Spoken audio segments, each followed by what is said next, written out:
এই জানেরা হে নবী পাকের উম্মতিরা হে নবী দেবানারা বিশ্ব নবী রাসূলুল্লাহ সাল্লাল্লাহু আলাইহি ওয়াসাল্লাম সাহাবাদের সামনে চোখটা চঞ্চল করে আল্লাহ রাসূলের চোখ দিয়ে ঝরঝর ঝরঝর করে পানি বার হয়। হে যুবকেরা বিশ্ব নবী রাসূলুল্লাহ সাল্লাল্লাহু আলাইহি ওয়াসাল্লাম সাহাবাদেরকে বললেন, ও আমার সাহাবারা, না না না, আমি রাসূলুল্লাহ তোমাদেরকে জানিয়ে দিলাম, তোমরা যখন লাশ হয়ে যাবে সর্বপ্রথমে তোমাদেরকে গোসল করানো হবে। গোসল করানোর পরে কাফন পরানো হবে। কাফন পরিয়ে দিয়ে একটা কাঠের গাড়ির উপরে তোমাদেরকে শুইয়ে দেওয়া হবে। এ আমার সাহাবারা, ওই কাঠের গাড়িটা নিয়ে তোমার সঙ্গে সর্বপ্রথমে তোমার সন্তানগুলো খাটিয়া ধরবে, তোমার বন্ধু খাটিয়া ধরবে, তোমার কুটুমগুলো খাটিয়া ধরবে। আর কেউ বলবে লা ইলাহা ইল্লাল্লাহ মুহাম্মাদুর রাসূলুল্লাহ, লা ইলাহা ইল্লাল্লাহ মুহাম্মাদুর রাসূলুল্লাহ, এই বলে খাটিয়া টানিয়ে ওই কবর পর্যন্ত তোমার সন্তান, তোমার আলে পরিবার যাবে। না না না, আমার সাহাবারা, তৃতীয় নম্বর যে জিনিসটা তোমাদের সঙ্গে যাবে, দুনিয়ার জমিনে তোমরা অর্থ সঞ্চয় করেছো, রুজি ইনকাম করেছো, অর্থ সম্পত্তি বাড়িয়েছো। ও আমার সাহাবারা, তোমাদের অর্থ সম্পত্তি, গচ্ছিত সম্পত্তিটা তোমার লাশের পিছন পিছন ওই কবর পর্যন্ত যাবে। এ যুবকেরা, এ নবী পাকের উম্মতিরা, আল্লাহ রাসূল সাহাবাদেরকে বলেছিলেন, এ আমার সাহাবারা, তিন নম্বর যে জিনিসটা যাবে রাতের অন্ধকারে দিনের আলোতে প্রকাশ্যে, তোমরা যখন ইবাদত বন্দেগী করেছো, আল্লাহ পাক পাঁচটা বার যখন বান্দাকে ডাকে, হাইয়া আলাস সালাহ, হাইয়া আলাল ফালাহ, আল্লাহু আকবার, আল্লাহু আকবার। এ যুবকেরা, ওই পাঁচ ওয়াক্ত নামাজ যারা আদায় করেছে, কোরআন তেলাওয়াত করেছে, বড়দের সম্মান করেছে, ছোটদেরকে স্নেহ করেছে, হুকুকুল্লাহ আল্লাহর হক আদায় করেছে, হুকুকুল ইবাদ বান্দার হক আদায় করেছে। এ যুবকেরা, আল্লাহর রাসূল বলছে, রাতের অন্ধকারে তোমরা যে ইবাদত করেছো, ওই ইবাদতটাকে আল্লাহ আমলে পরিণত করেছে। তোমাদের লাশ যখন কবর পর্যন্ত যাবে, এই আমলটা কবর পর্যন্ত পৌঁছে যাবে। জোরে বলেন, কারোর অসুবিধা হচ্ছে বাবাজি? তাহলে তিনটে জিনিস কবর পর্যন্ত যাবে। কটা জিনিস? তিনটে। এক, নিজের সন্তান যাবে। দুই, যে সম্পত্তি আমরা ক্রয় করেছি, গচ্ছিত করেছি, একাট্টা করেছি, সেই সম্পত্তিটা আমার লাশের পিছন পিছন যাবে। তিন, এই যে বসে বসে এই যে জান্নাতের বাগানে বসে আছেন, আর এখানে আপনারা বলছেন ওয়ায়ুসাব্বিহুনাকা ওয়ায়ুহামিদুনাকা ওয়ায়ুকাব্বিরুনাকা, কখনো সুবহানাল্লাহ বলছে, কখনো আলহামদুলিল্লাহ বলছেন, কখনো আল্লাহু আকবার বলে তাকবীরও দিচ্ছেন। এই যে আমলগুলো, এখান থেকে দরুদ শরীফে পড়ছি, এখান থেকে রাসূলুল্লাহর মহব্বতের কিছু কোরআনের আয়াতও শুনছি, অর্থাৎ এই বসাটাকে আল্লাহ আমলে পরিণত করবে, আর এই আমলটা যাবে দয়ার আপনার কবর পর্যন্ত। জোরে বলুন। তাহলে তিনটে জিনিস হয়ে গেল। আমরা কি করি বলে, হুজুর অনেক ব্যবসা আছে, হুজুর দোকান আছে, সময় পাই না, নামাজ কাজা হয়ে যায়। ভাই, খাওয়া তো কাজা হয় না, নামাজ কাজা হয়। আপনি যদি বলেন, হুজুর আমি মাসে আপনাকে 10,000 টাকা করে দিচ্ছি, আপনি আমার ফরজ নামাজটা একটু আদায় করে দেন, ভাই হবে? এ বাবাজি, হবে? কথা বলে হবে না তো, কেন? ফরজ জিনিস। দেখে হক দুটো, একটা আল্লাহর হক আর একটা বান্দার হক। আমরা এতটাই আমাদের মনটা সংকীর্ণ যে আজকে বর্তমান পরিস্থিতিতে, বর্তমান সিচুয়েশনে যদি কোনো ভুল ভ্রান্তি হয়ে যায়, ভাই ভাইয়ের মুখ দেখে না। কিছু মনে করবেন না বাবাজি, এই জিনিসগুলো আপনার বুঝতে হবে, জানতে হবে। কারণ আমি এখন একটা সাহাবার ঘটনা বলবো, অনেক দূর চলে যাবে, ওটা ব্যাপার নয়, কিন্তু বিশ্বাস করুন, যে মাটির বুকে বসে আছেন, যে কর্মক্রিয়া, আজকে যদি আমরা 60 বছর হায়াত পাই, ওই 60 বছর যে কাজগুলো করছেন, সব এই মাটি কিন্তু ক্যামেরা করে রাখছে, ভিডিও করে রাখছে। আর এগুলো পরিষ্কার ভাবে, যেমন আমরা মায়েরা সিরিয়াল দেখে, যুবকেরা ইউটিউব দেখে, ফেসবুকে গল্প করে, গালাত গালাত পিকচার ভিডিও থেকে শুরু করে সবকিছুই চলে, আমি জানি। কিন্তু যেমন করে আপনি ভিডিও দেখছেন, নিট অ্যান্ড ক্লিন, পরিষ্কার দেখতে পাচ্ছেন, আপনার কর্মক্রিয়া, আমল, সবকিছু আপনি কিন্তু কিয়ামতের মাঠে দেখতে পাবেন, সব পরিষ্কার হয়ে যাবে। আপনি দেখুন আমাদের ধৈর্য কত, আমরা সন্ধ্যা থেকে 6 ঘন্টা বসে বছরে একবার সময় পাচ্ছি না, কিন্তু আল্লাহর রাসূলের সাহাবারা দিনের পর দিন রাতের পর রাত না খেয়ে পেটে পাথর বেঁধে দিনের জন্য ইসলামের জন্য জান দিয়ে দিয়েছেন। জোরে বলে জিহাদে গিয়েছেন, কত পরীক্ষায় পরীক্ষিত হতে হয়েছে। আমরা দুনিয়ার জমিনে বলছি, দুনিয়ার জমিনে এসেছি, একদম জন্মের পরেই মুসলমান হয়ে জন্মেছি। এক কানে শুনেছি আজানের ধ্বনি, অপর কানে শুনেছি ইকামতের ধ্বনি। ওই জন্য আমরা বুঝছি বাপ কষ্ট করে বাড়ি করেছে, গাড়ি করেছে, জমিন করেছে, বাপ জানে কষ্ট কি জিনিস। ছেলে এখন বাপের দেওয়া সম্পত্তি নিয়ে লুটে ফুটে চলছে, ও বুঝবে কি করে? বুঝতে পারছেন? আপনি যদি হঠাৎ করে খুব কষ্টের পয়সা ইনকাম যখন করবেন, তখন আপনার খরচা করতে কিন্তু খুব কষ্ট হবে। আর ফাও পয়সা ও আপনি হাওয়ায় উড়িয়ে দেবেন, কিচ্ছু মনে হয় না। কিন্তু আমার ভাই জানেরা, হে নবী পাকের উম্মতিরা, হে নবী দেবানারা, বিশ্ব নবী রাসূলুল্লাহ সাল্লাল্লাহু আলাইহি ওয়াসাল্লাম ওই সময় সাহাবাদেরকে বলেছিলেন, হে আমার সাহাবারা, তোমার কবরে দুইজন ব্যক্তি নেমে যাবে। তোমার কবরে নেমে গিয়ে ওই দুইজন ব্যক্তি তোমার লাশটাকে মাটিতে শুইয়ে দেবে। না না না, ওই মাটিতে যখন শুইয়ে দেওয়া হবে, মিনহা খলাকনাকুম ওয়া ফিহা নুঈদুকুম ওয়া মিনহা নুখরিজুকুম তারাতান উখরা বলে 3 মুঠো মাটি ওই কবরে দিয়ে দেওয়া হবে। হে আমার সাহাবারে, না না না, যে সন্তানের জন্য নামাজ ছেড়েছো, যে ব্যবসার জন্য নামাজ ছেড়েছো, যে সন্তানের জন্য কোরআন তেলাওয়াত ছেড়েছো, যে সন্তানের জন্য ব্যবসা ছেড়ে দিয়েছো, না না না, যে ব্যবসা তুমি করেছো, ও আমার সাহাবারা শোনো শোনো, সর্বপ্রথমে ওই অন্ধকার কবরে, সাপ বিচ্ছুর কবরে, পোকা মাকড়ের ঘর কবরে তোমার সন্তান তোমাকে শায়িত করে দিয়ে সর্বপ্রথমে তোমাকে ওই অন্ধকার ঘরে রেখে সর্বপ্রথমে বাড়িতে চলে আসবে। হে আমার সাহাবারা, দ্বিতীয় জিনিস, যে সম্পত্তি তুমি ক্রয় করেছো, যে সম্পত্তি একাট্টা করেছো, গচ্ছিত করেছো, ওই সম্পত্তিটা এমন করে কবর থেকে তোমার সন্তানের পিছু পিছু চলে আসবে। এ যুবকেরা ভাইরা, না না না না না, রাতের অন্ধকারে দিনের আলোতে আপনারা যারা নামাজ আদায় করেন, রোজা রাখেন, যাকাত দেন, ফিতরা দেন, দান খয়রাত করেন, মসজিদে দান করেন, মাদ্রাসায় দান করেন, এ যুবকেরা বাপ মায়ের খিদমত করেন, স্ত্রীর হক আদায় করেন, স্বামীর হক আদায় করেন, আল্লাহ পাক রব্বুল আলামিন এই শরীয়তের দৃষ্টিকোণে আমার বান্দা বান্দিগুলো যে কাজগুলো করে আমি আল্লাহ ওটাকে আমলে পরিণত করে দিই। আল্লাহর রাসূল বলেছিলেন, আমার সাহাবারা, সবাব যখন কবর ছেড়ে চলে আসবে, তোমার কবরের ভিতরে তুমি যে আমল করেছো, ওই আমলটা কবরের ভিতরে রয়ে যাবে। আমলটা কবরের ভিতরে রয়ে যাবে। কি বুঝলে? আমাদের আমল করতে আমরা কতটা আমল করেছি, কতটা ইবাদত বন্দেগী করতে পেরেছি, একবারও কি বসে বসে রিয়েলাইজ করেছে? আপনি নামাজ কাজা করছেন, খাওয়া কাজা করছেন না, কিন্তু রুজি দেওয়ার মালিক কে? আল্লাহ। যে বিশ্ব নবীকে সৃষ্টি না করলে আল্লাহ কুল কায়নাত সৃষ্টি করতেন না, সেই বিশ্ব নবী রাসূলুল্লাহ বুখারী শরীফের হাদিসের ভিতরে হযরত আবু হুরায়রা রাদিয়াল্লাহু তাআলা আনহু থেকে বর্ণিত, তিনি বলছেন যে আল্লাহর রাসূল সাল্লাল্লাহু আলাইহি ওয়াসাল্লাম এমন একটা টাইমে ঘর থেকে বার হলেন, যে টাইমে সচরাচর আমরা কিন্তু ঘর থেকে বার হই না। ভালো করে বুঝবেন কেন বলছি। আমাদের মনের ভিতরে অনুশোচনা নেই, আত্মসমালোচনা নেই, আমরা পরচর্চা পরনিন্দা করতে ব্যস্ত। কিন্তু আপনি আমি যখন আঙ্গুল তুলছি, 3টা আঙ্গুল কিন্তু আমার দিকে আছে। কথা ঠিক না? আল্লাহর কোরআন শুনেন, আল্লাহর কোরআনটা শুনেন। আল্লাহর কোরআন বলছেন, বান্দা বিসমিল্লাহির রহমানির রহিম, আহাসিবান নাসু ওয়া ইতরাকু আইয়াকুলু আমান্না ওয়া হুম লা ইফতানুন। আল্লাহ বলছে, বান্দা তোমরা যারা ঈমান এনেছো, তোমরা কি মনে করো আমি আল্লাহ তোমাদেরকে ছেড়ে দেব?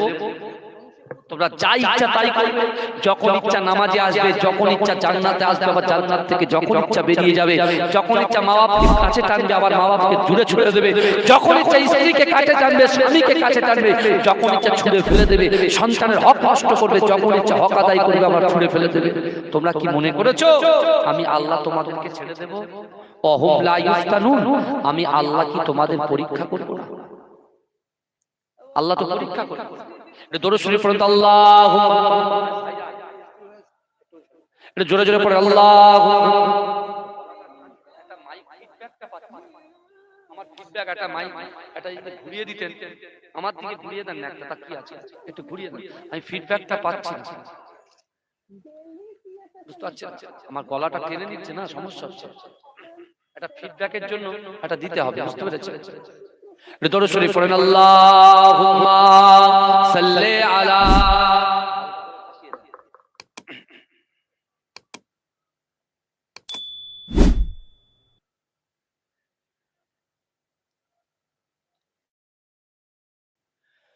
হে প্রভু রহমান তোমারই সেরা দান, নূরানী আল কোরআন, নূরানী আল কোরআন। জোরে বলুন সুবহানাল্লাহ, জোরে হবে না সুবহানাল্লাহ?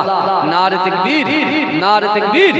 হে প্রভু রহমান তোমারই সেরা দান, নূরানী আল কোরআন, নূরানী আল কোরআন, নূরানী আল কোরআন, নূরানী আল কোরআন। কোরআন তাই প্রমাণ দেয় নেই যে তাতে কোনো ভুল, হাকিকাত চার আয়াত সত্য পথ জ্ঞানের মূল। কোরআন তাই প্রমাণ দেয় নেই যে তাতে কোনো ভুল, হাকিকাত চার আয়াত সত্য পথ জ্ঞানের মূল।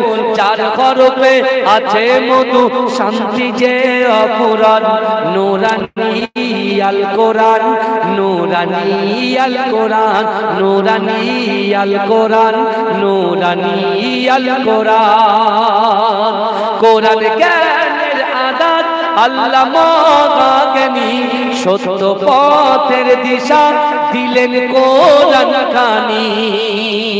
কোরআন জ্ঞানের আদাত আল্লাহ মহাজ্ঞানী, সত্য পথের দিশা দিলেন কোরআন খানি।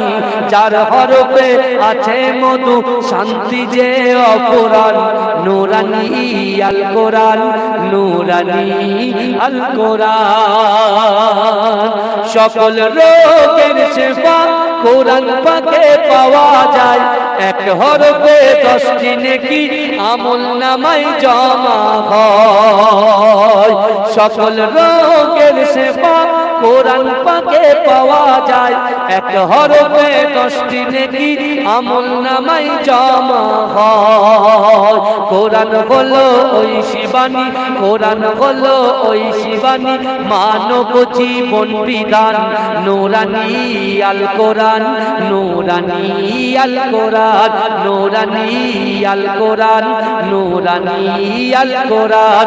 হে প্রভু রহমান তোমারই সেরা দান, নূরানী আল কোরআন, নূরানী আল কোরআন। আল্লাহুম্মা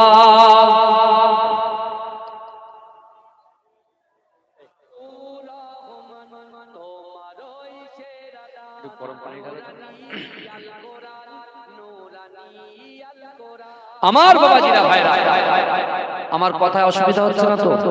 এই কথা বলে যে আয়াতটা তুলেছি ভালো করে বুঝবেন বাবাজি। আল্লাহ বলছে বান্দা তোমরা যারা ঈমান এনেছো তোমরা কি মনে করো আমি আল্লাহ তোমাদেরকে ছেড়ে দেব? অহুম লা ইফতানুন, আমি আল্লাহ কি পরীক্ষা করব না? আল্লাহ পরীক্ষা করবে আজকে এই গ্রামের যুবকদেরকে, মায়েদেরকে, মুরব্বিদেরকে আল্লাহ কিন্তু পরীক্ষা করছেন যে আমার নবীকে কতটা এরা ভালোবাসে। সত্যিকারের রাসূলকে যদি ভালোবাসতো এই মাহফিলে জায়গা দেওয়া যেত। কি বুঝলেন? আমরা তো জলসায় যাচ্ছি রেগুলার এভরিডে, এখন সেই আপনার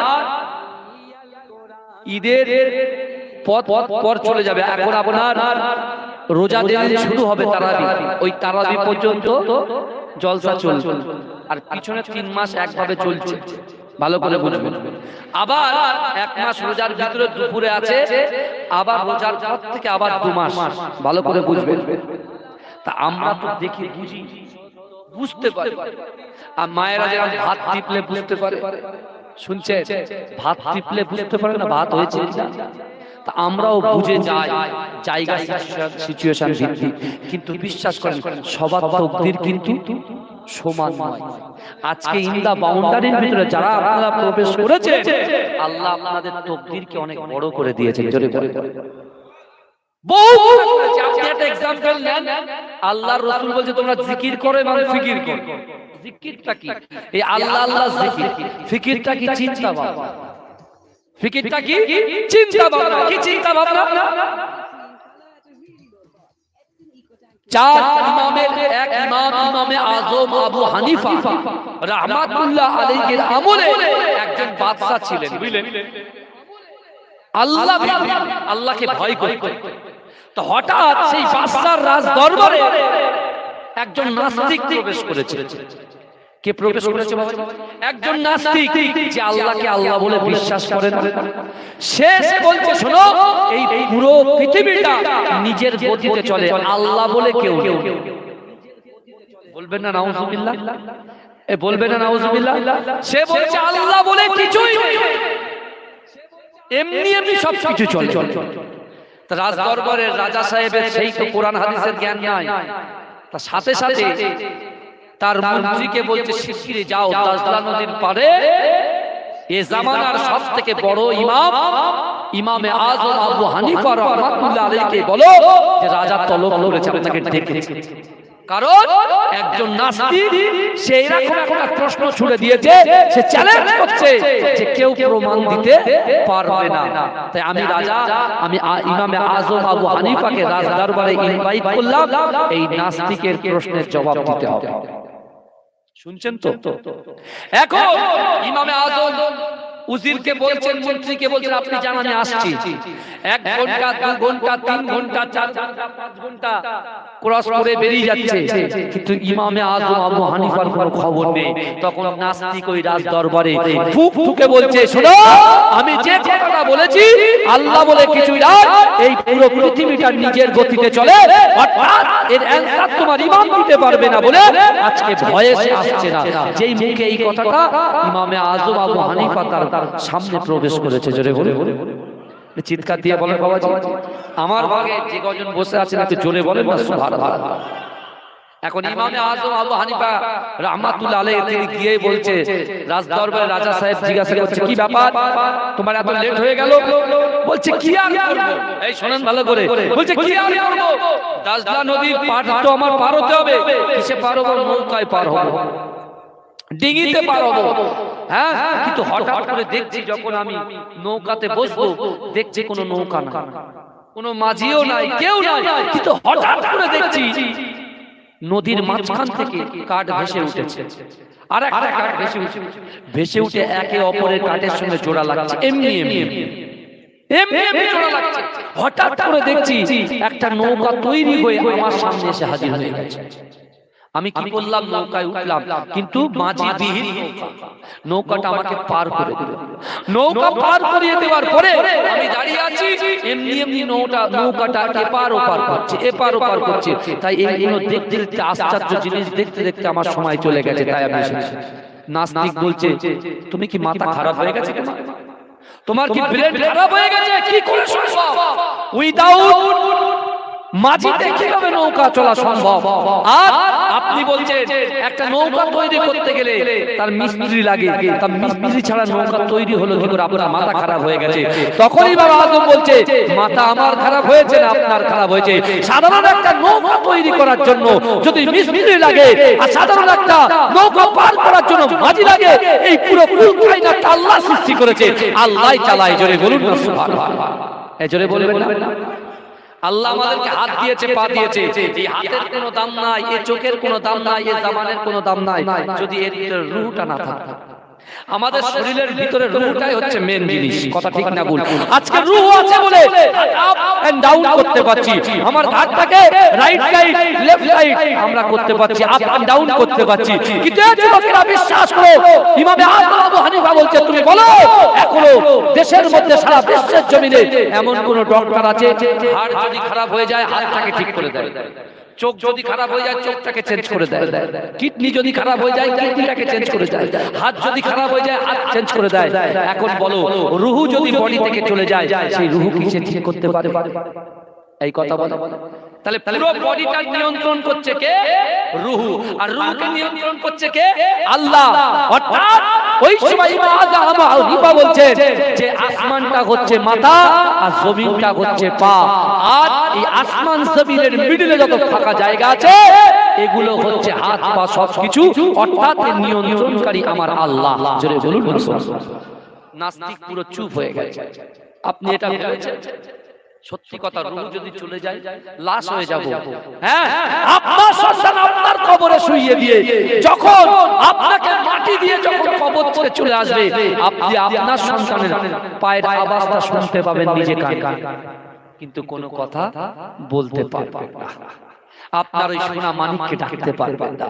যে ছেলেটা বাইরে কাজ করে আপনার জন্য সুন্দর খাবার নিয়ে আসে, আপনি সারাদিন খাটাখাটনি করে সারাদিন অক্লান্ত পরিশ্রম করে আপনার সন্তান আপনি যখন বাড়ি ঢুকে তখন আপনার ছেলে যখন আব্বু বলে ডাকে, আম্মু বলে ডাকে, আপনার কলিজাটা ঠান্ডা হয়ে যায়।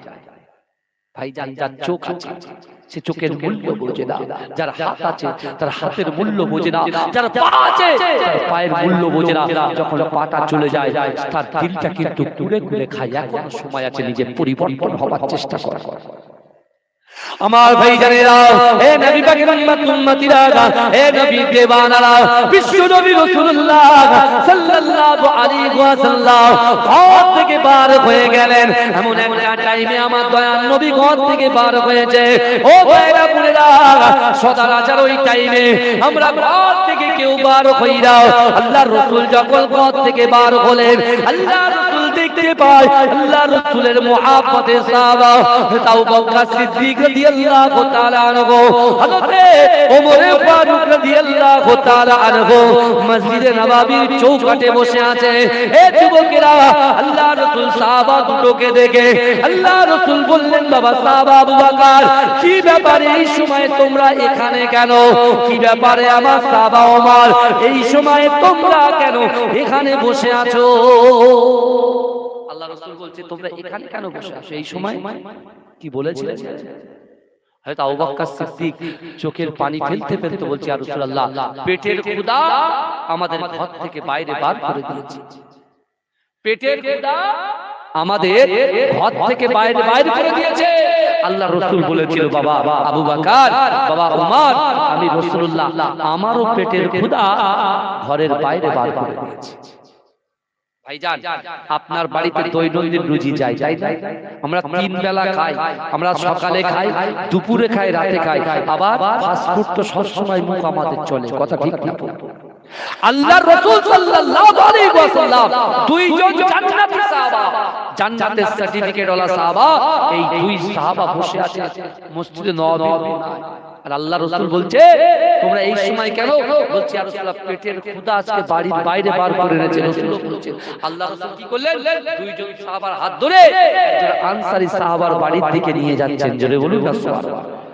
আনসারী সাহাবার বাড়ির ভিতর থেকে তার স্ত্রী দেখছে আর আল্লাহর কাছে শুকরিয়া আদায় করছেন যে, আল্লাহ, আজকে হয়তো রাসূলুল্লাহকে আপনি আমার বাড়িতে মেহমান হিসেবে কবুল করেছেন আর আমাদেরকে আপনি মেজবান হিসেবে কবুল করেছেন। জোরে বলুন। বাড়িতে যে বাড়িতে মেহমান বেশি আসে সেই বাড়িতে আল্লাহ রিজিক, সেই বাড়িতে আল্লাহ পাক রুজি পাঠিয়ে দেয়। জোরে বলুন।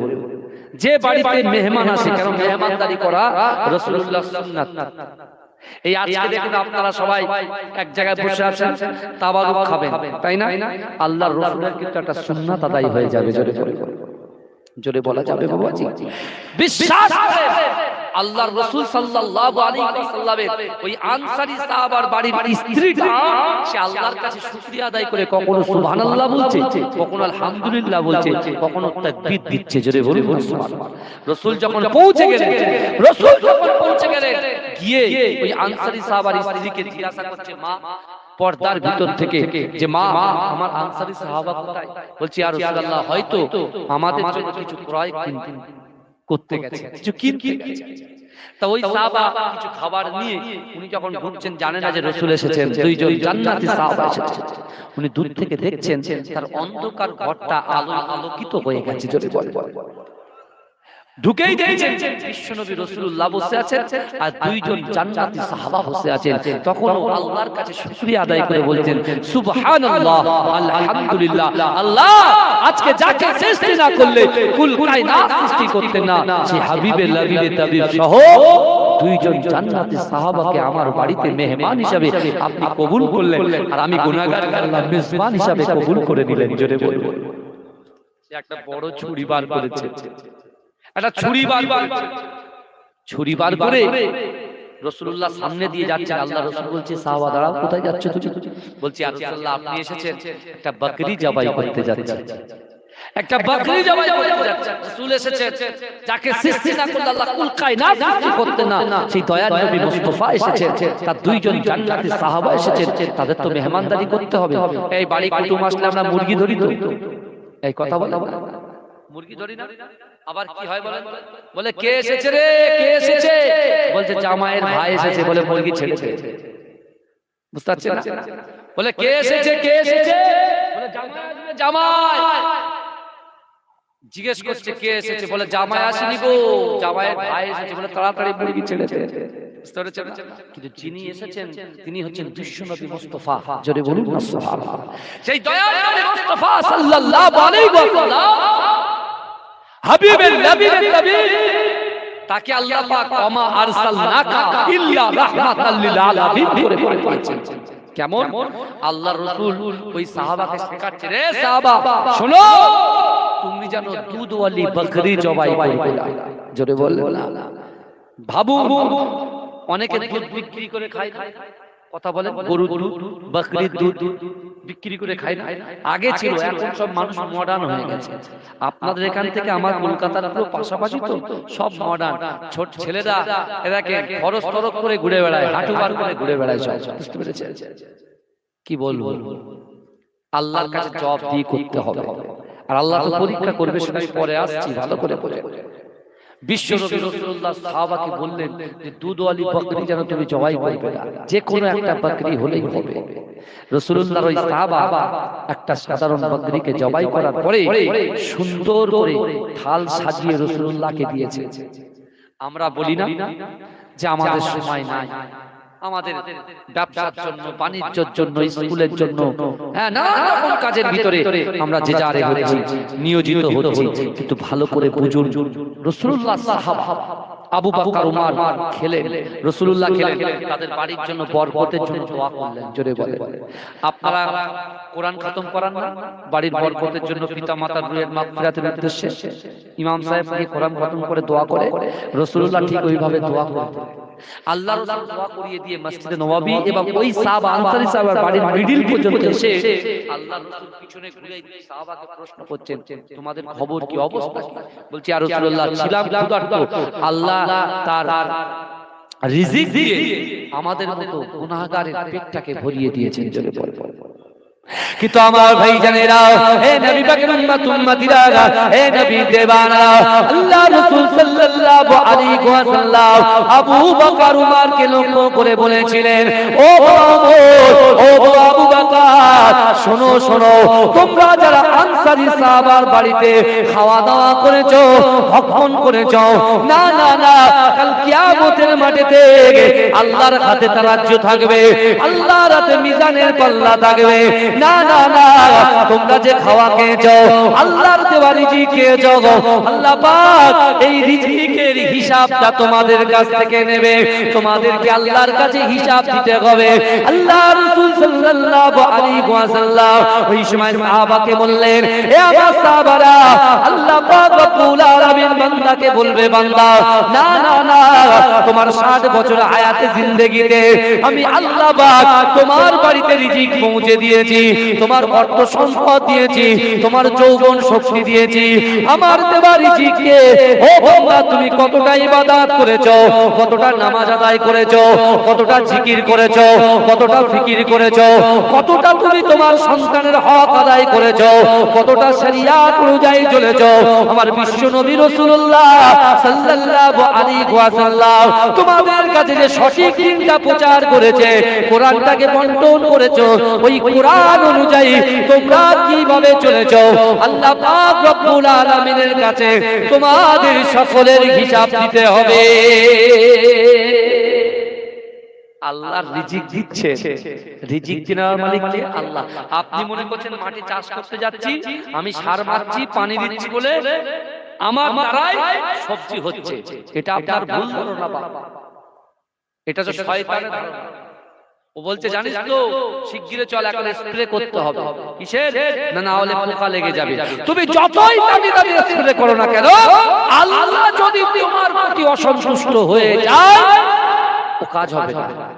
আর তুমি যদি স্প্রে নাও মারো, পানিও যদি না দাও, ও আল্লাহর রহমতের পানি দিয়ে তোমার ফসলটাকে উর্বর করে দেবে। জোরে বলো, এই জোরে বলবেন না আমার ভাই জানেরা, হে নবী পাকের উম্মতিরা, হে নবী দেবানারা, আমার আল্লাহ পাক রব্বুল আলামিন বান্দাকে জানিয়ে দিয়েছে, ও বান্দা আমি আল্লাহ তোমাদেরকে পরীক্ষা করব।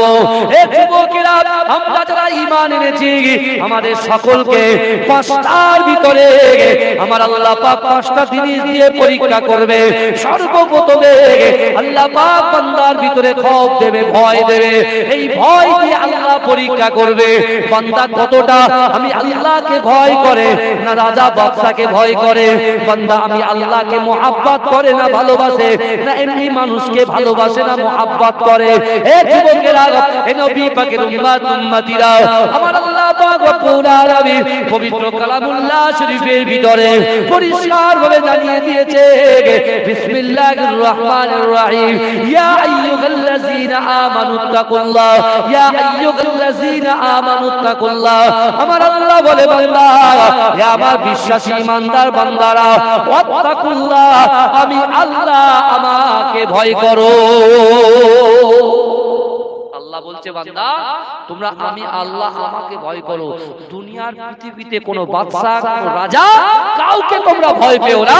যদি সত্যিকারের ভয় যদি কাউকে ইলাহি, খৌফে ইলাহি যদি তোমাদের অন্তরে থাকে, আমি আল্লাহ বলছি তোমার পাশে আমি আল্লাহ দাঁড়িয়ে যাব। জোরে বলে।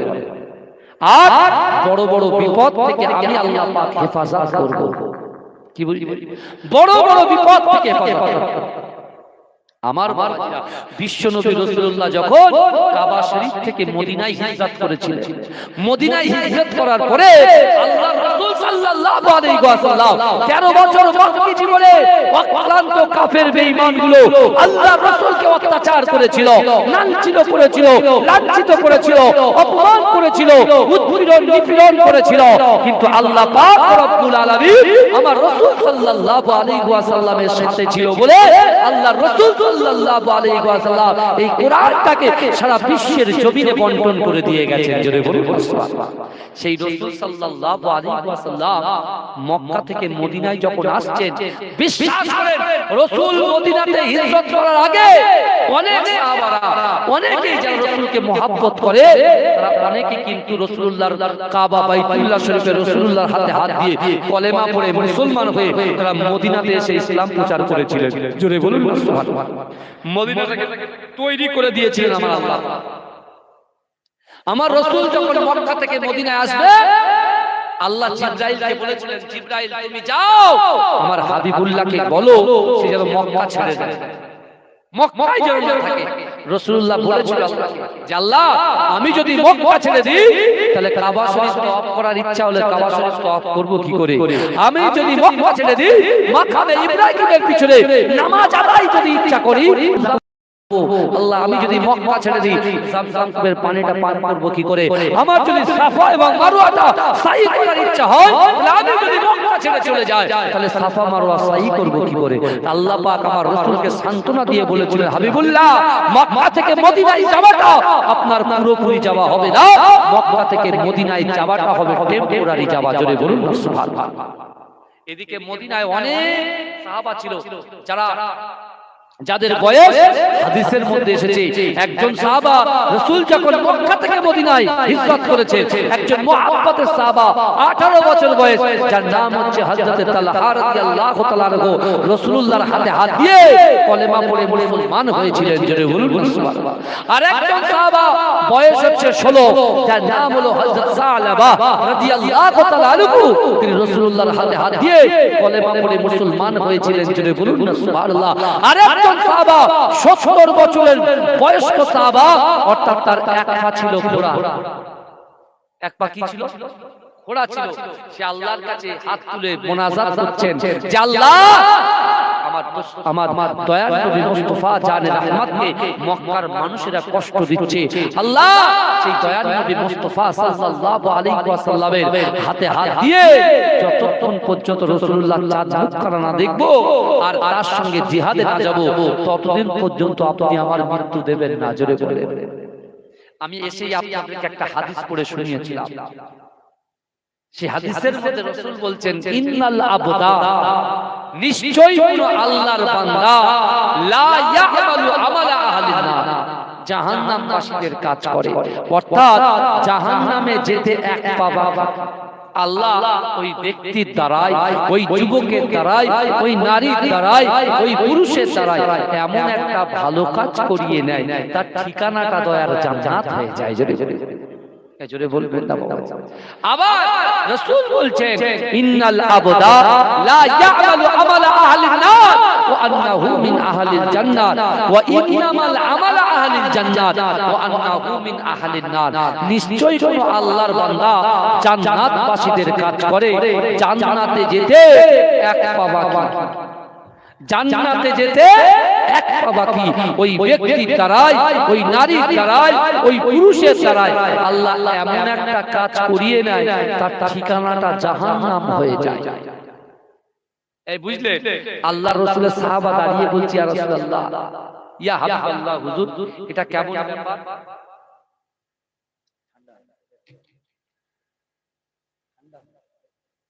আমার বাবাজিরা ভালো করে বলে, আল্লাহ রাসূলের সাহাবা দাঁড়িয়ে বলছে, ইয়া রাসূলুল্লাহ, যার জান্নাতে যাওয়ার কথা সে যাচ্ছে জাহান্নামে, আর যার জাহান্নামে যাওয়ার কথা সে যাচ্ছে জান্নাতে। এই শুনছেন তো? শুনছেন তো নাকি বাবা? তাকবীর দেন তো, নারে তাকবীর। সব ডাউন হয়ে গেছে। নারে তাকবীর, নারে তাকবীর, নারে তাকবীর। গ্রামবাসী বৃন্দু, যুবক বৃন্দু, যুবকরা কই? সব তো মুরব্বি বসে আছে, বুঝতে পারছেন? সব মুরব্বি বসে আছে, ওরা সব এখন গেমে ব্যস্ত আছে, সারাদিন গেম খেলে খেলে না ফেড আপ হয়ে বসে আছে, বুঝতে পেরেছেন? ঠিক আছে, ওরা গেম খেলুক, মজা নিক, আর আমি বকার কথা বকে যাই, বুঝতে পারছেন? কিন্তু ভালো করে বুঝবেন, আল্লাহ বলছে, বান্দা বিসমিল্লাহির রহমানির রহিম, নাহনু আকরাবু ইলাইহি মিন হাবলিল ওয়ারিদ। আল্লাহ বলছে, বান্দা আমি আল্লাহ তোমাদের ঘাড়ের শিরা, উপশিরা থেকে অতি নিকটবর্তী, আমি আল্লাহ তোমাদের সাথেই আছি। জোরে বলুন না সুবহানাল্লাহ। বিশ্বনবী রাসূল সাল্লাল্লাহু আলাইহি ওয়াসাল্লামের সাহাবা বলে, ইয়া রাসূলুল্লাহ, যার জান্নাতে যাওয়ার কথা সে যাচ্ছে জাহান্নামে, আর যার জাহান্নামে যাওয়ার কথা সে যাচ্ছে কোথায়? জান্নাত। আমার ভাই জানেরা, হে নবী পাকের উম্মতিরা, হে নবী দেবানরা, বিশ্ব নবী রাসূলুল্লাহ সাল্লাল্লাহু আলাইহি ওয়াসাল্লাম ওই সময় সাহাবাদেরকে বলেছিলেন, হে আমার সাহাবারা, ইন্নামাল আমালু বিল খাওয়াতির, ইন্নামাল আমালু বিল খাওয়াতির, প্রত্যেকটা জিনিস নিয়তের উপরে নির্ভরশীল। হে আমার সাহাবারা, আমার উম্মতের ভিতর থেকে যে যেমন নিয়ত করবে আমার আল্লাহ পাক তার নিয়তটাকে কবুল করে নেবে। হে যুবকেরা, হে নবী পাকের উম্মত উম্মতিরা, বিশ্ব নবী রাসূলুল্লাহ আল্লাহর ঘর কাবা শরীফ থেকে আমার দয়াল নবী রাসূলুল্লাহ যখন মদিনায় হিজরত করে, ওই সময় আল্লাহর রাসূলের একজন 70 বছরের সাহাবা, আল্লাহর রাসূলের একজন খোঁড়া সাহাবা, হে যুবকেরা, যার নাম হচ্ছে হযরত ওমর ইবনুল জামু রাদিয়াল্লাহু তাআলা আনহু, আল্লাহর কাছে ফরিয়াদ করেছিল, আল্লাহ যতক্ষণ পর্যন্ত বিশ্ব নবী রাসূলুল্লাহ সাল্লাল্লাহু আলাইহি ওয়াসাল্লাম এই মদিনার জমিনে না আসবে, আমি ওমর ইবনুল জামুকে আপনি মৃত্যু দেবেন না, আপনি মৃত্যু দেবেন না। না না না, এই রাসূলের আদরে আমি জিহাদে গিয়ে শহীদ হতে চাই। আমি রাসূলুল্লাহ আসবে, রাসূলুল্লাহ হাত ধরে জিহাদে যাব, গিয়ে শহীদ হব। কত বছরের সাহাবা, 70 বছরের তামান্না দেখে। আর আমরা রাসূল আসলে বলতাম 4 বিঘে জমি আমার এই 34 নম্বর জাতীয় সড়কের পাশে লাগবে। বুঝতে পারছেন? আর আমার দয়ার নবী জবান দিয়ে যে কথা বলে আসমান করে কথাটাকে কবুল করে। আমি এই 34 নম্বর থেকে 5 বছর যাব আশা করেছি বাবা। আমি মুর্শিদাবাদে চাকরি করতাম, বুঝলেন, হাই মাদ্রাসা। এখন ট্রান্সফার করে বেরিয়ে চলে এসেছি, তাকিতে আছি আপনার মুরারিশা। বুঝতে পেরেছেন? এই রাস্তায় যাওয়া আসা করতে এখন তো রাস্তার ধার চকচকে হয়ে গেছে। আর আগে মুর্শিদাবাদে ঢুকতে মাথার ঘাম পায়ে পড়ে যেত। বুঝতে পেরেছেন? আর ড্রাইভার থাকতো না, সব পালাতো। একজন টিকে গিয়েছিল, তার নাম আক্কাস, বয়স 39 বছর, 7 বছর আমার সাথে ছিল। এই বিগত 1 মাস আগে ইন্তেকাল করে। ইন্না লিল্লাহি ওয়া ইন্না ইলাইহি রাজিউন। কাছের মানুষ চলে যাওয়া যে কি ব্যথা, কি বেদনা, এই কল্পনায় বোঝানো যাবে না। ওই গাড়িতে উঠলেই ওর কথা মনে পড়ে আমার। এত মহব্বত করত। আমি জিন্দেগিতে ও ভেবেছে, আমি ভেবেছি যে ও এত তাড়াতাড়ি আমাদের ছেড়ে চলে যাবে। বাবা, এই সময় কিন্তু ফুরিয়ে যাচ্ছে। আসুন মা নিজেদেরকে একটু পরিবর্তন করে নিন। বউ হয়েছে, আল্লাহ রূপ দিয়েছে, ইজ্জত দিয়েছে, সম্মান দিয়েছে, সন্তান দিয়েছে, যৌবন দিয়েছে, সব খেলায় মেতে গেছি। এবারে চিন্তা করুন, নিজে রিয়েলাইজ করুন। আল্লাহর কোরআন বলছে, বান্দা ইন্নাল্লাহা লা ইউগাইয়িরু মা বিকাওমিন হাত্তা ইউগাইয়িরু মা বিআনফুসিহিম। আল্লাহ বলছে, বান্দা যে নিজে পরিবর্তন হওয়ার চেষ্টা করে না, আমি আল্লাহ ওই জাতি, ওই কওমকে কখনোর জন্য পরিবর্তন ঘটাই না। আগে নিজেদের পরিবর্তন হতে হবে বাবা। আগে নামাজে আমাদের আসতে হবে, মসজিদে আমাদের আসতে হবে, খানকায় আমাদের আসতে হবে, মাদ্রাসার পাশে দাঁড়াতে হবে। তবেই তো আপনি কাল কিয়ামতের মাঠে রাসূলুল্লাহ সাফাত করে আমাদের জান্নাতে নিয়ে যাবে। জোরে বলে। আর আমরা যদি শুধু দুনিয়ার ব্যস্ততা দেখাই, আল্লাহ কোরআনে বলছেন, আল্লাহাকুমুত তাকাসুর হাত্তা যুরতুমুল মাকাবির। প্রাচুর্যের লালসায় মানুষ এমন গাফেল হয়ে গেছে, কবরে পৌঁছে যাচ্ছে, কবরস্থানে চলে যাচ্ছে, তাও দুনিয়ার আলোচনা চলছে, ব্যবসা করছে। এই বুঝতে পারছেন? কিন্তু আমার বাবাজিরা, আমার মায়েরা, এখন যদি আমি বলি যে জান্নাতে কারা কারা যেতে চান, সবাই হাত তুলবেন। সত্যি কি আমরা জান্নাতে যেতে চাই বাবাজি? এই সত্যি কি যেতে চাই? একটু কথা বলেন, একটু হাত তোলেন। কারা কারা জানে? এই জান্নাত সবাই যেতে চায়, হাত তুলতে বলেছি, হাত তুলেন। কারা কারা? সবাই জান্নাতে সবাই যেতে চায়। জান্নাত তো আর মামার বাড়ি না, যখন ইচ্ছা ঢুকবে না, যখন ইচ্ছা বেরোবে। এই কথা বলে আল্লাহ কোরআনটা শুনেন। আপনি তো জান্নাত যেতে চান, তো জান্নাতের রাস্তা আল্লাহ কোরআনে বলছে, আমি দলিল দিচ্ছি, আপনি আসুন। আল্লাহ কোরআন বলছে, বান্দা ওয়ালিমান খাফা মাকামা রাব্বিহি জান্নাতান। আল্লাহ বলছে ওয়ালিমান খাফা মাকামা রাব্বিহি জান্নাতান। সূরা রহমান খুলবেন, এই আয়াত পাবেন। আল্লাহ কি বলছেন, এর মানেটা কি? ভালো লাগলে জোরে সুবহানাল্লাহ। আর কোরআন তো ভালোই লাগবে, যতই পড়বেন ততই নতুন মনে হবে, পুরনো হবে না। জোরে বলে, এটাই হলো কোরআনের মুজিজা। আল্লাহ বলছে, বান্দা কাল কিয়ামতের মাঠে আমি আল্লাহর সামনে দাঁড়ানোকে যে ভয় করি, কাল কিয়ামতের মাঠে আমি আল্লাহর সামনে দাঁড়ানোকে যে ভয় করি, আল্লাহ বলছে, বান্দা আমি তাকে 2টো জান্নাত পুরস্কার দেব। জোরে বলে। এই কথা দুটো জান্নাত, কিন্তু কি আমল করতে হবে বলেন? কি করতে হবে? আল্লাহকে ভয় করতে হবে। কি করতে হবে বলেন? আল্লাহকে ভয় করতে হবে। আচ্ছা বলেন তো দেখি, যারা আল্লাহকে ভয় করে তারা কখনো নামাজ কাজা করে? যারা আল্লাহকে ভয় করে তারা কখনো খারাপ কাজে লিপ্ত হয়? গালাত পিকচার ভিডিওর সঙ্গে যোগাযোগ রাখে? এই কথা বলেন।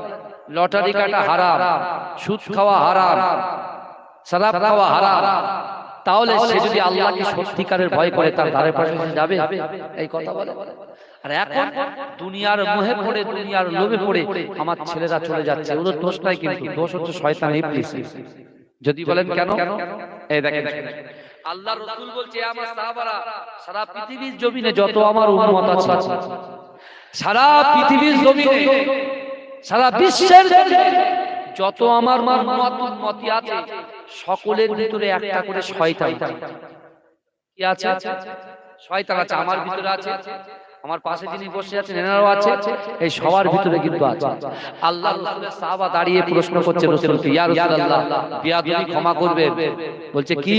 বলছে আমি একটা প্রশ্ন করতে চাই। বলে করো। বলে ইয়া রাসূলুল্লাহ, আপনি বললেন সবার ভিতরে শয়তান আছে, তাহলে আপনার ভিতরেও তো শয়তান আছে। আল্লাহর রাসূল বলেছিলেন, রে আমার সাহাবারা, আমি রাসূলুল্লাহ সাল্লাল্লাহু আলাইহি ওয়াসাল্লাম, আমার ভিতরে যে শয়তানটা আছে সে অনেক আগে কলেমা পড়ে মুসলমান হয়ে গেছে। জোরে বলবেন না? অনেক আগে কলেমা পড়ে মুসলমান। সে কখনো আমার খারাপ কাজের উপদেশ দেয় না। রাসূলুল্লাহর কাছে যে ছিল সে মুসলমান হয়েছে, রাসূলুল্লাহ নামাজের সময় ডেকে দেয়, ভালো ভালো কাজের আদেশ দেয়। আর আমাদের কাছে যেটা আছে, এরা যদি বা কিছু লোক বসেছিল তুলে নিয়ে চলে গেছে, হাইজ্যাক করে নিয়ে চলে গেছে। আর যারা শয়তানের সাথে যুদ্ধ করেছে তারা এখানে বসে আছে। শয়তান কিন্তু বাইরে দাঁড়িয়ে আছে, ওদের সঙ্গে ইবলিসের বিশাল ঝামেলা হচ্ছে। তোদের দায়িত্ব দিলাম, আজকে সকাল থেকে ভাগ করে দিলাম, যেই গ্রামের কোনো যুবক, কোনো নারী, কোনো পুরুষ যেন এই জান্নাতের বাগানে ঢুকতে না পারে। সবাই গালায় ঘরে ওরা বলে, জি ওস্তাদ, সব ঠিক আছে। কিন্তু এই বাদ বাকি আমার যে মা, আমি জানি এখান থেকে আমার মায়েরা বেশি, অনেক বেশি, এখান থেকে 10-3 ডবল লোক নারী আছে ওই ভিতরে, আমি জানি। কারণ যে জায়গায় যাচ্ছি আলহামদুলিল্লাহ প্রচুর আমার মায়েরা আসছেন জলসা শুনতে, কিন্তু মুরব্বীরা আসছেন, যুবকরা আসছেন, সব আসছেন, কিন্তু ধৈর্য ধরে বসতে পারছেন না। কেন বলেন তো? এই গুনার সাথে তো মিলে যাচ্ছে, যেই মিলে যাচ্ছে গায়ে লাগছে তখন উঠে পালাচ্ছে। তা ভাই তুমি পালালে আমার কি দোষ? কথা বলে, আপনি আমাকে নিয়ে এসেছেন এত কষ্ট করে, আমাকে বলতে হবে না? কিন্তু এই যুবক জানে না যে মা যেমন তার সন্তানকে ভালোবাসে, মায়ের থেকে 70 গুণ বেশি তোমার আল্লাহ তোমাকে ভালোবাসে। যদি বলে যে আল্লাহ তুমি যে যৌবনের শান দেখাও, ওই যৌবন দিনেওয়ালার মালিক হচ্ছেন আল্লাহ। তুমি 24 ঘন্টার ভিতরে তুমি ফেসবুক, হোয়াটসঅ্যাপ, ইউটিউব, প্রত্যেকটা নেটওয়ার্কের যত রকম ল্যাপটপ, ডেস্কটপ থেকে শুরু করে সব জায়গায় সময় দিতে পারছো, কিন্তু আল্লাহর জন্য, রাসূলুল্লাহর মহব্বতে 1 ঘন্টা তুমি সময় দিতে পারছো। আল্লাহ তোমার কাছ থেকে 24 ঘন্টা চাই। তুমি তোমার অন্তর থেকে, দিল থেকে, কলিজা থেকে রিয়া, তাকাব্বুরি, অহংকার, বড়াইত্ব, আনুগত্য ডিলিট করো, ত্যাগ করে দাও। পরচর্চা, পরনিন্দা, মানুষের দিকে আঙুল তোলা বন্ধ করে দাও, দিয়ে 1 ঘন্টা সময় দাও কিসে? আকিমুস সালাত, নামাজ। আপনি ফজর ধরে, ফজরের নামাজ পড়তে ম্যাক্সিমাম 15 মিনিট টাইম লাগে। কত? 15। আচ্ছা, জোহরের নামাজ পড়তে কত মিনিট টাইম লাগে? 10 মিনিটও লাগে না। আমি 10 মিনিট ধরলাম, তাহলে 15 আর 10 কত? 25। আসরের নামাজ পড়তে 5 মিনিট লাগে। ক মিনিট লাগে? 5 মিনিট লাগে। 5 মিনিট লাগে। তাহলে আসরের নামাজ যদি 5 মিনিট হয়, তাহলে এক করুন, হয়ে গেল 30 মিনিট, 8 ঘন্টা। আর মাগরিবের নামাজ পড়তে 7 মিনিট লাগে। 7 মিনিট লাগে, ওটাকে আরো 3 এক্সট্রা ধরুন, 10 মিনিট ধরে, তাহলে হলো 40 মিনিট। আর এশার নামাজ আপনি ধরেন কত? 10 মিনিট, তাহলে কত হলো? এই 50 মিনিট। এই 50 মিনিট আরো 10 মিনিট অ্যাড করে দেন, তাহলে কত হলো? 1 ঘন্টা। ও যুবক, তুমি রাত জেগে জেগে ব্যবসা করছো, তুমি রাত জেগে জেগে সেলাইয়ের কাজ করছো, তুমি সারা দিন অক্লান্ত পরিশ্রম করে তুমি পুট্টির কাজ করছো, তুমি প্যারিসের কাজ করছো, তুমি এমন করে টাইসের কাজ করছো, তুমি মাঠে গিয়ে পানি দিচ্ছ, তুমি মাঠে গিয়ে ফসল ফলাচ্ছ, সব কাজ তুমি করছো। যে আল্লাহ তোমার হাত দিয়েছে, পা দিয়েছে, জবান দিয়েছে, ইজ্জত দিয়েছে, সম্মান দিয়েছে, বাড়ি দিয়েছে, গাড়ি দিয়েছে, স্ত্রী দিয়েছে, পুত্র দিয়েছে, কন্যা দিয়েছে, সুন্দর ফেসটাকে সাজিয়ে দিয়েছে, গঠনটাকে সাজিয়ে দিয়েছে, সেই আল্লাহর জন্য তুমি 1 ঘন্টা দিতে পারছো না? এই আমরা চলে যাব, ঘুম আসবে না, মোবাইল দেখবে,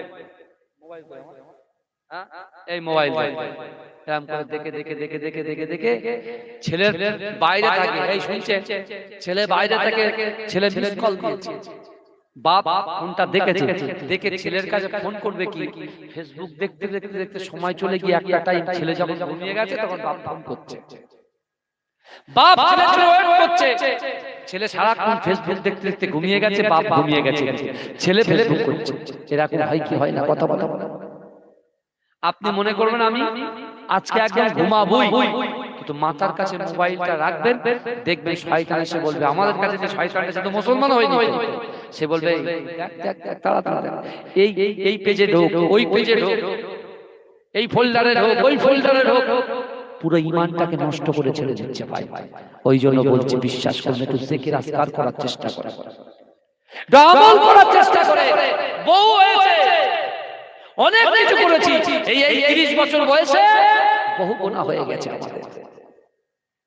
কিন্তু আমার ভাই জানেরা, হে নবী পাকের উম্মতিরা, হে নবী দেবানারা, বিশ্ব নবী রাসূলুল্লাহ সাল্লাল্লাহু আলাইহি ওয়াসাল্লাম যখন এমন করে মক্কা থেকে মদিনার জমিনে এসেছে, হে যুবকেরা, মদিনার জমিনে আসার পরে ওই আল্লাহ রাসূলের খোড়া সাহাবা যার নাম হলো ওমর ইবনুল জামু রাদিয়াল্লাহু তাআলা আনহু, খুঁড়িয়ে খুঁড়িয়ে আল্লাহর রাসূলের সামনে এসে আল্লাহর রাসূলের কদমে পড়ে যায়, আল্লাহর রাসূলের হাতে হাত দিয়ে আল্লাহর রাসূলের কাছে ঈমান যখন নিয়ে আসলেন।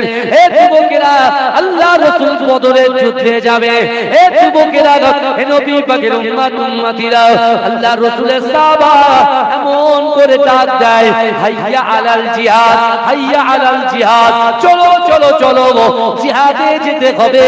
হে যুবকেরা, আল্লাহর রাসূলের এই কথা শোনার সাথে সাথে অনেক যুবক সাহাবারা মা ছেড়ে, বাপ ছেড়ে, স্ত্রী পুত্র কন্যা ছেড়ে দিয়ে এই দিনটাকে উদ্ঘাটন করার জন্য, এই দিনটাকে প্রতিষ্ঠিত করার জন্য আল্লাহ রাসূল সাল্লাল্লাহু আলাইহি ওয়াসাল্লামের সাথে সাথে ওই জিহাদে পৌঁছে গিয়েছিলেন।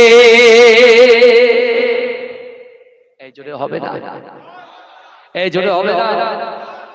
সকল যুবকরা রাসূলুল্লাহর সাথে জিহাদে যাবে বলে আল্লাহ রাসূলের সাথে কি করলেন? কথা বলে সব মসজিদ নববীতে একাট্টা হয়ে গেলেন। আপনি দেখুন, মা ছেড়ে, বাপ ছেড়ে, নিজের স্ত্রীকে, বিবাহিত স্ত্রী সবেমাত্র বিবাহ করেছে, এরা সাহাবারা তাদের স্ত্রীগুলো রেখে, পুত্রগুলো রেখে, তাদের সম্পত্তি ব্যবসা রেখে দিয়ে আল্লাহর রাসূলের সাথ দিতে, ইসলামের বিজয়ের জন্য তারা রাসূলুল্লাহর সঙ্গে যুদ্ধে চলে গিয়েছিলেন। জোরে বলবেন না? আপনি দেখুন, মক্কা থেকে রাসূল যখন মদিনা এসেছিল, মক্কা থেকে যারা এসেছিল রাসূলুল্লাহর সাথে তারা হলো মুহাজির সাহাবা। এই যাদের অর্থ ছিল, সম্পদ ছিল, বাড়ি গাড়ি সব ছিল, কিন্তু রাসূলুল্লাহর মহব্বতে তারা তাদের অর্থ সম্পত্তিকে তার লাঠি মেরে তারা রাসূলুল্লাহর সাথ দিয়েছিল। আর মদিনায় যারা বসবাস করত তারা হচ্ছে আনসারী সাহাবা, তাদের যদি 2 বিঘে জমি ছিল, এই মুহাজির সাহাবাদেরকে 1 বিঘে করে জমি দিয়ে দিয়েছিল। জোরে বলে দিনের জন্য, রাসূলুল্লাহর মহব্বতের জন্য, ভালোবাসার জন্য। আমরা বলি হ্যাঁ হুজুর আল্লাহকে ভয় করি, রাসূলকে মহব্বত করি, কিন্তু নামাজ পড়ি না।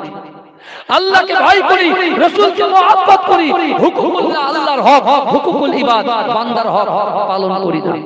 এ ভয় মহব্বতের কোনো দাম না।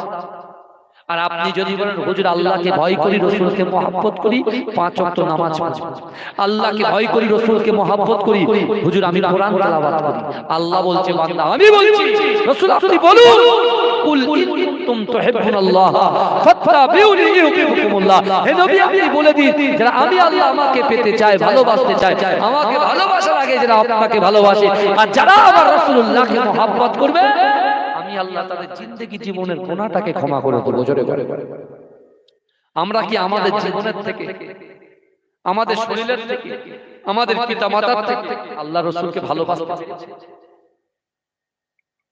বলেন পেরেছি? পারি, এখনো পারি। অর্থ সম্পত্তি থেকে রাসূলকে ভালোবাসতে পারি।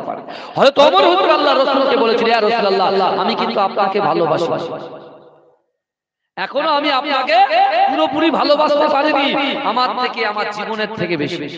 আল্লাহ রাসূল বলেন, তোমার এখন ঈমান পরিপূর্ণ হয়নি। পরের দিন সকালবেলা ওমর হুজুর এসে রাসূলকে বলছে, ইয়া রাসূলুল্লাহ, আমি এখন আমার জীবনের থেকে, সন্তানের থেকে, বাপ মার থেকে, সন্তানদের সঙ্গে থেকেও আমি বেশি আপনাকে ভালোবাসি। আল্লাহ রাসূল বলছে, ওমর তুমি ঈমানদার। জোরে বলুন না সুবহানাল্লাহ। একবারও ভেবেছে? আল্লাহ রাসূল বলছে, লা ইউমিনু আহাদুকুম হাত্তা আকুনা আহাব্বা ইলাইহি মিন ওয়ালিদিহি ওয়া ওয়ালাদিহি ওয়ান নাসি আজমাইন।